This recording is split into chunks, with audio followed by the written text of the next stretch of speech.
परम सन्मानयोग गुरु की सजनीबाजी साध संगत जी, बड़े प्यार ਅਤੇ ਸ਼ਰਧਾ ਨਾਲ ਫਤਿਹ ਬੁਲਾਈਏ जी। ਵਾਹਿਗੁਰੂ जी का खालसा, ਵਾਹਿਗੁਰੂ जी की फतेह।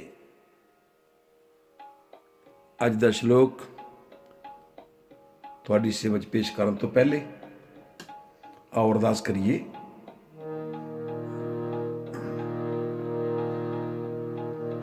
ਬੱਬੀਆ ਅੰਮ੍ਰਿਤ ਵੇਲੇ ਬੋਲਿਆ,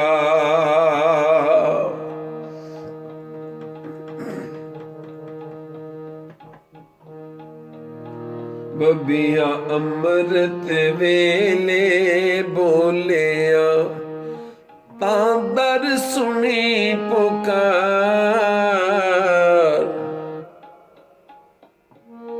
ਮੇਘਨੋ ਫਰਮਾਨ ਹੋਆ,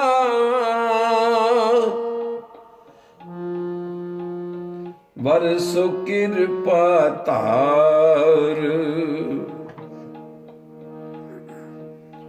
ਹੋ ਤਿਨ ਕੇ ਬਲਿਹਾਰ ਨੇ,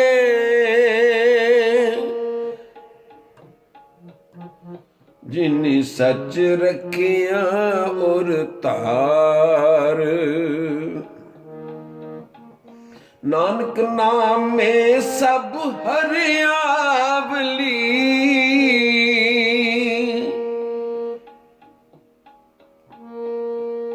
ਗੁਰ ਕੇ ਸ਼ਬਦ ਵਿਚਾਰ, ਗੁਰ ਕੇ ਸ਼ਬਦ ਵਿਚਾਰ, ਵਿਆ ਅੰਮ੍ਰਿਤ ਵੇਲੇ ਬੋਲਿਆ, ਬੱਬੀਆ ਅੰਮ੍ਰਿਤ ਵੇਲੇ ਬੋਲਿਆ।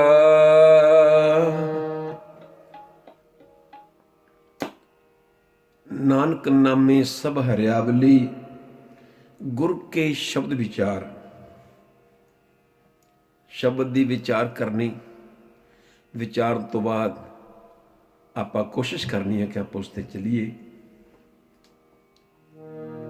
ਅੱਜ ਦਾ 27ਵਾਂ ਸ਼ਲੋਕ ਤੁਹਾਡੀ ਸੇਵਾ 'ਚ ਪੇਸ਼ ਕੀਤਾ ਜਾ ਰਿਹਾ ਹੈ। ਜੋ ਸੁਖ ਕੋ ਚਾਹੇ ਸਦਾ, ਸਰਨ ਰਾਮ ਕੀ ਲੇ, ਕੋ ਨਾਨਕ ਸੁਨ ਰੇ ਮਨਾ,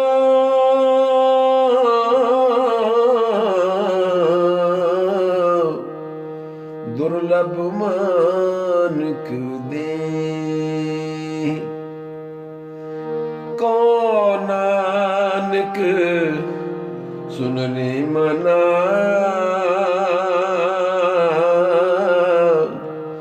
ਦੁਰਲਭ ਮਾਨਕ ਦੇ।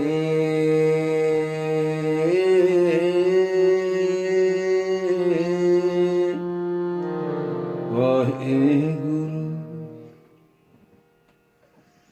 ਬਹੁਤ ਹੀ ਗਿਆਨ ਭਰਪੂਰ ਸ਼ਲੋਕ ਬਖਸ਼ਿਸ਼ ਕੀਤਾ ਮਹਾਰਾਜ ਜੀ ਨੇ। ਇਸ ਸ਼ਲੋਕ ਦੇ ਵਿੱਚ ਮੈਂ ਸੋਚਦਾ ਕਿ ਦੋ ਵਿਚਾਰ ਬੜੇ ਅਨਮੋਲ ਹਨ।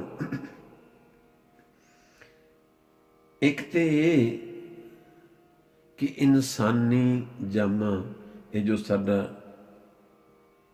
ਸਰੀਰਕ ਜਾਮਾ ਹੈ, ਬੜਾ ਅਨਮੋਲ ਹੈ, ਬਹੁਤ ਹੀ ਖਾਸ ਹੈ, ਕਿਉਂਕਿ ਕਈਆਂ ਜਨਮਾਂ ਤੋਂ ਬਾਅਦ ਸਾਨੂੰ ਮਿਲਿਆ।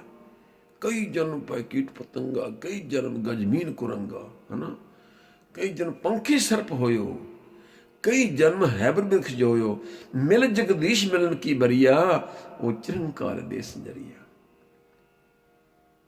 ਬੜੀਆਂ ਸਦੀਆਂ ਤੋਂ ਬਾਅਦ ਸਾਨੂੰ ਇਹ ਇਨਸਾਨ ਦਾ ਜਾਮਾ ਮਿਲਿਆ, ਜਿਹਦੇ ਵਿੱਚ ਬੈਠ ਕੇ ਅਸੀਂ ਪਰਮਾਤਮਾ ਦੀ ਬੰਦਗੀ ਕਰ ਸਕਦੇ ਹਾਂ, ਪਰਉਪਕਾਰ ਕਰ ਸਕਦੇ ਹਾਂ, ਆਪਣਾ ਭਲਾ ਕਰ ਸਕਦੇ ਹਾਂ। ਦੂਸਰਾ ਹੈ ਕਿ ਸਦੀਵੀ ਸੁਖ ਚਾਹੁੰਦਾ ਹੈ। ਵੇਖੋ, ਸਾਰੇ ਧਾਰਮਿਕ ਸਥਾਨਾਂ ਤੇ, ਮੰਦਰ, ਮਸੀਤ, ਗੁਰਦੁਆਰਿਆਂ ਵਿੱਚ ਵੱਡੀਆਂ ਵੱਡੀਆਂ ਅਰਦਾਸਾਂ ਸੁੱਖਾਂ ਦੀਆਂ ਹੁੰਦੀਆਂ ਨੇ। ਅਗਰ ਪਸ਼ੂ ਪੰਛੀ ਉਹ ਦੇਹ ਪਾ ਕੇ ਕੋਈ ਦੁਖੀ ਹੋਵੇ, ਸੁਭਾਵਕ ਹੈ। ਗੱਲ ਸਮਝ ਆਉਂਦੀ ਹੈ ਕਿ ਉਹਨਾਂ ਵਾਸਤੇ ਕੋਈ ਰਹਿਣ ਵਾਸਤੇ ਕੋਈ ਅੱਛੀ ਜਗ੍ਹਾ ਨਹੀਂ ਹੈ। ਖਾਣ ਵਾਸਤੇ ਜੋ ਮਾਲਕ ਨੇ ਦੇ ਦਿੱਤਾ ਉਹਦੇ ਵੀ ਸ਼ੁਕਰ ਕਰਨਾ ਪਵੇਗਾ। ਗਰਮੀ ਹੈ, ਸਰਦੀ ਹੈ, ਜਿਵੇਂ ਬੈਲ ਹੈ, ਝੋਟੇ, ਹੋਰ ਭੇਡਾਂ ਬੱਕਰੀਆਂ ਬਾਹਰੇ ਖੜੇ ਨੇ,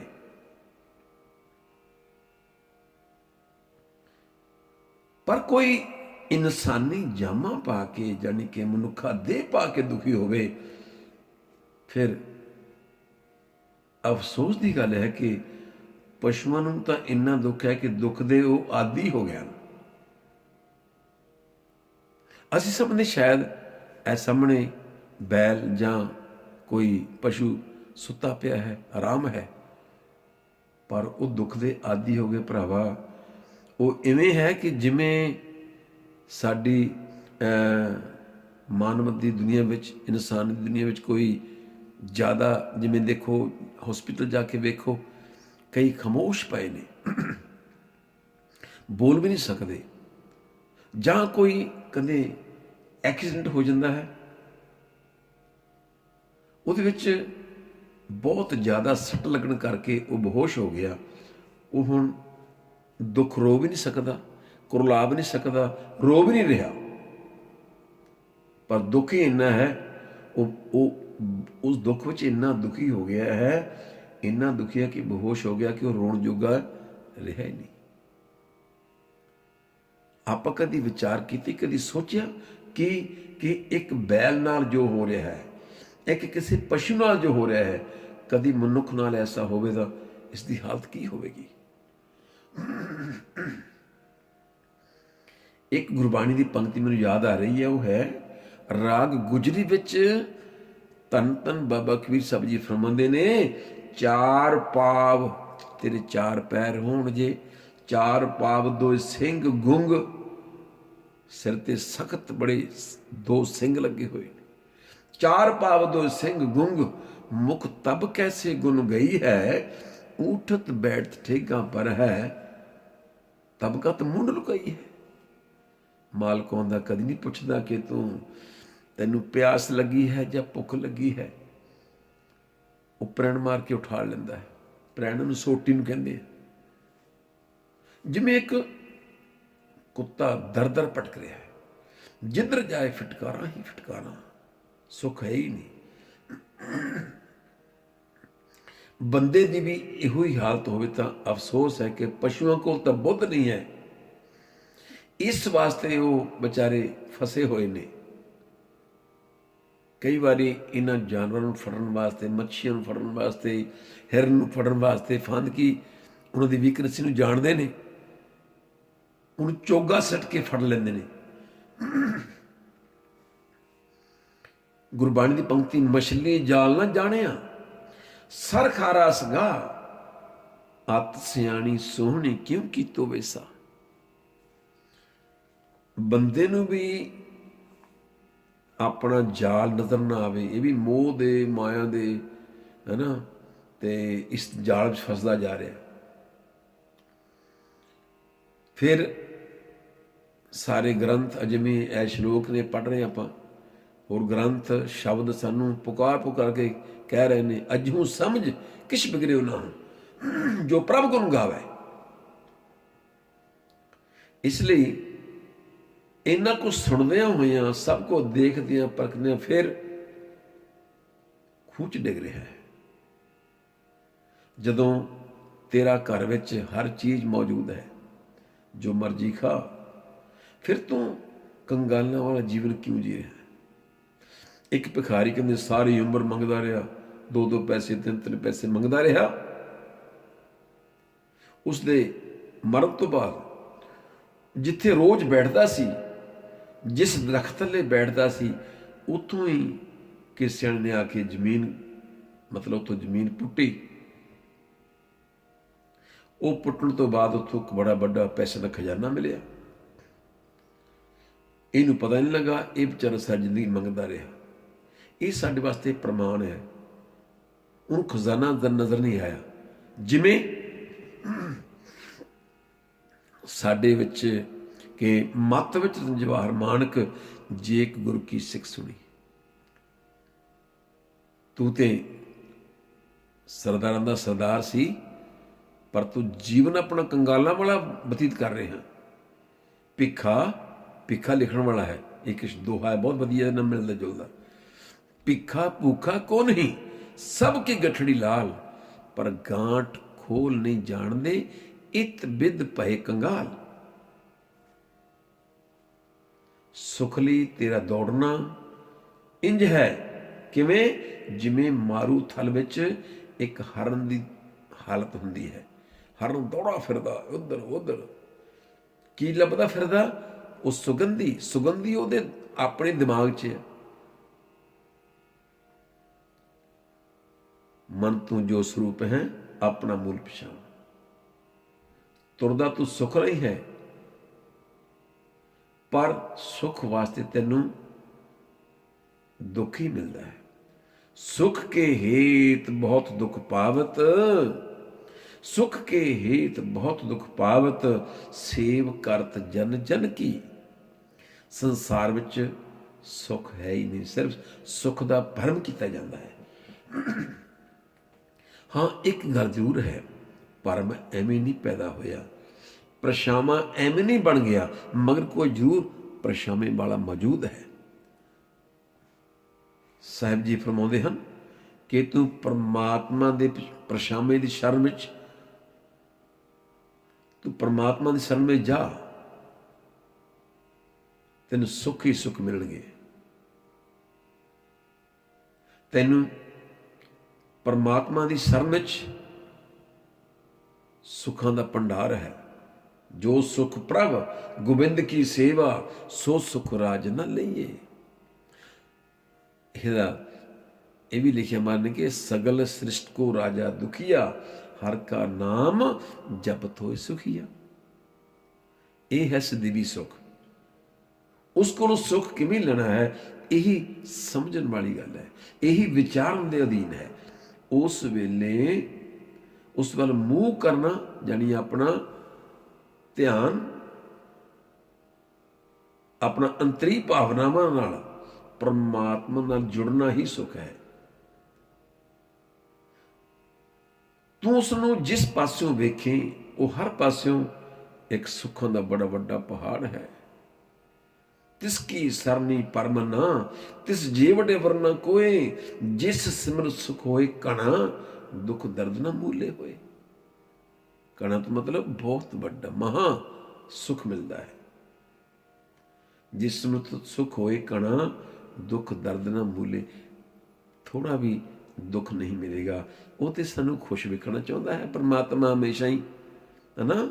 ਅਸੀਂ ਆਪਣੀ ਕਹਿੰਦੇ ਤੂੰ ਮੇਰਾ ਪਿਤਾ, ਤੂੰ ਹੈ ਮੇਰਾ ਮਾਤਾ, ਤੂੰ ਮੇਰਾ ਬੰਧਪ, ਤੂੰ ਮੇਰਾ ਭਰਾਤਾ, ਤੂੰ ਮੇਰਾ ਰਾਖਾ ਸਭਨੀ ਥਾਈ, ਤਾਂ ਭੋਕੇ ਹਾ ਕਾੜਾ ਜੀਓ।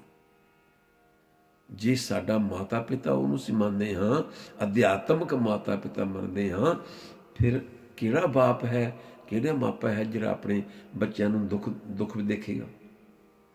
ਸੋ ਉਸਦੇ ਘਰ ਵਿੱਚ ਮੇਰੇ ਪਿਆਰੇ ਸੁੱਖ ਹੀ ਸੁੱਖ ਹੈ, ਕੋਈ ਦੁੱਖ ਨਹੀਂ। ਹੁਣ ਇੱਥੇ ਸਵਾਲ ਇਹ ਵੀ ਕਿਆ ਸੋਚ ਸਕਦੇ, ਸਾਡੇ ਵਿਚਾਰ ਆ ਸਕਦਾ ਕਿ ਦੁੱਖ ਹੈ ਕਿਉਂ ਇਹਨਾਂ ਦੁਨੀਆ ਦੇ ਵਿੱਚ। ਕਹਿੰਦੇ ਦੱਦੈ ਦੋਸ਼ ਨਾ ਦੇਊ, ਕਿਸੈ ਦੋਸ਼ ਕਰਮਾਂ ਆਪਣਿਆਂ, ਜੋ ਮੈਂ ਕੀਆ ਸੋ ਮੈਂ ਪਾਇਆ, ਦੋਸ਼ ਨਾ ਦੀਜੇ ਅਵਰ ਜਨ। ਇਹ ਵੱਡੀ ਦਾਤ ਹੈ। ਦਾਤੇ ਦਾਤ ਰੱਖੀ ਹੱਥ ਆਪਣੇ, ਜਿਸ ਭਾਵੇ ਤਿਸ ਦੇਈ। ਇਸ ਲਈ ਗੁਰੂ ਪਿਆਰਿਆ, ਆਪਣੇ ਆਪ ਨੂੰ ਅਨਕੰਡੀਸ਼ਨਲੀ ਪਰਮਾਤਮਾ ਦੇ ਦਰ, ਪਰਮਾਤਮਾ ਦੇ ਉਹਦੀ ਚਰਨਾਂ ਵਿੱਚ ਸਮਰਪਿਤ ਹੋ ਜਾ। ਦੁੱਖ ਉਸਦੇ ਦਰ ਤੋਂ ਬਾਹਰ ਹੀ ਤੇਰਾ ਸਾਥ ਛੱਡ ਦੇਣਗੇ, ਜੇਕਰ ਤੂੰ ਆਪਣੀ ਸਾਂਝ ਬਣਾਏਗਾ। ਤੇਰੇ ਘਰ ਆਨੰਦ ਵਧਾਈ ਤੁਧ ਕਰ, ਮਾਣ ਮਹੱਤਾ ਤੇਜ ਆਪਣਾ ਆਪ ਜਰ। ਸੋ ਦੋ ਗੱਲਾਂ ਧਿਆਨ 'ਚ ਰੱਖਣੀਆਂ ਬਹੁਤ ਹੀ ਜ਼ਰੂਰੀ ਹੈ। ਇੱਕ ਤਾਂ ਜਿਵੇਂ ਇੱਕ ਸ਼ੇਰ ਵੀ ਹੈ, ਜੋ ਹੱਸ ਰਹਾ ਹੈ ਸੋ ਹੱਸ ਰਹਾ ਹੈ, ਜੋ ਹੱਸ ਰਹੇ ਹੈ सो हंस रहेगा, जो रो रहा है सो रो रहेगा। और सुकून कल्ब से खुदा खुदा कर, जो कुछ होना है सो हो रहेगा। सो जो ਹੋਵੇਗਾ ਠੀਕ ਹੀ ਹੋਵੇਗਾ। ਉਹਦੇ ਭਾਣੇ ਵਿੱਚ ਰਾਜੀ ਰਹੋ, ਉਹਦੇ ਭਾਣੇ ਵਿੱਚ ਖੁਸ਼ ਰਹਿ। ਦੋ ਤੰਨਾਂ ਦੋ ਗੱਲਾਂ ਆਪਾਂ ਧਿਆਨ 'ਚ ਰੱਖਣੀਆਂ।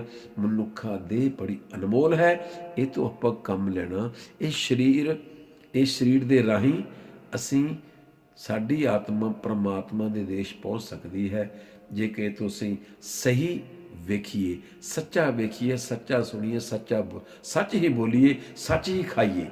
ਸੱਚ ਖਾਈਏ ਕੀ ਹੈ? ਸੱਚ ਦੀ ਕਮਾਈ, ਇਹਨੂੰ ਕਹਿੰਦੇ ਨੇ ਸੱਚ ਦੀ ਕਮਾਈ। ਇਸ ਲਈ ਜੋ ਸੁਖ ਕੋ ਚਾਹੇ ਸਦਾ, ਸਰਨ ਰਾਮ ਕੀ ਲੇ, ਕਉ ਨਾਨਕ ਸੁਣੇ ਮਨਾ, ਦੁਰਲਭ ਮਨ ਖੁਦੇ। ਇਹ ਸੀ 27ਵਾਂ ਸ਼ਲੋਕ। ਅਗਲੇ ਸ਼ਲੋਕ ਦੀ ਆਪਾਂ ਤਿਆਰੀ ਕਰਦੇ ਹਾਂ। ਮੈਂ ਬੇਨਤੀ ਕਰਦਾ ਹਾਂ ਕਿ ਸਾਨੂੰ ਕੁਝ ਸੰਗਤਾਂ ਵੱਲੋਂ ਵਿਚਾਰ ਪੇਸ਼ ਹੋਏ ਨੇ। ਸਾਡੇ ਬਹੁਤ ਹੀ ਮਾਨਨੀय ਆਦਰਯੋਗ ਗੁਰੂ ਕਾ ਗੁਰਸਿੱਖ ਪਰਿਵਾਰ ਹੈ, ਉਹਨਾਂ ਸਾਨੂੰ ਹੁਕਮ ਕੀਤਾ ਹੈ ਕਿ ਬੈਰਾਗ ਬਾਰੇ ਦੱਸੋ ਜੀ। ਅਸੀਂ ਬਹੁਤ ਜਲਦੀ ਹੀ ਇਹਦੇ ਬਾਰੇ ਵਿਚਾਰ ਕਰਾਂਗੇ। ਗੁਰਬਾਣੀ ਦੀ ਰੋਸ਼ਨੀ ਵਿੱਚ ਬੈਰਾਗ ਕੀ ਹੈ? ਠੀਕ ਹੈ ਜੀ। ਲਓ ਜੀ, ਫਿਰ ਲਾਈਕ ਕਰ ਲਓ ਅਤੇ ਥੋੜ੍ਹੀ ਜਿਹੀ ਕੋਸ਼ਿਸ਼ ਹੋਰ ਕਰ ਲਓ, ਬੈਲ ਵਾਲੀ ਬਟਨ ਉਹ ਵੀ ਦਬਾ ਦਿਓ, ਤਾਂ ਕਿ ਤੁਹਾਨੂੰ ਹਰ ਰੋਜ਼ ਇੱਕ ਇਹ ਸ਼ਲੋਕ ਪਹੁੰਚਦਾ ਰਹੇ, ਤਾਂ ਕਿ ਆਪਣਾ ਜੀਵਨ ਸਫਲ ਹੋਵੇ। ਸਾਨੂੰ ਪਤਾ ਲੱਗੇ ਅਸੀਂ ਕੌਣ ਹਾਂ, ਕਿੱਥੋਂ ਆਏ ਹਾਂ, ਕੀ ਕਰਨਾ ਚਾਹੀਦਾ ਹੈ, ਤਾਂ ਆਪਣਾ ਜਨਮ ਸਵਾਰ ਕੇ ਸੰਸਾਰ ਤੋਂ ਰੁਖਸਤ ਹੋਣਾ ਹੈ। ਠੀਕ ਹੈ ਜੀ। ਆਗਿਆ ਬਖਸ਼ ਕਰੋ, ਹੋਈਆਂ ਭੁੱਲਾਂ ਚੁੱਕਾਂ ਮਾਫ, ਬੇਅੰਤ ਭੁੱਲਾਂ ਦੀ ਮਾਫੀ ਚਾਹੁੰਦਾ ਜੀ। ਬੁਲਾਓ ਫਤਿਹ। ਵਾਹਿਗੁਰੂ ਜੀ ਕਾ ਖਾਲਸਾ, ਵਾਹਿਗੁਰੂ ਜੀ ਕੀ ਫਤਿਹ।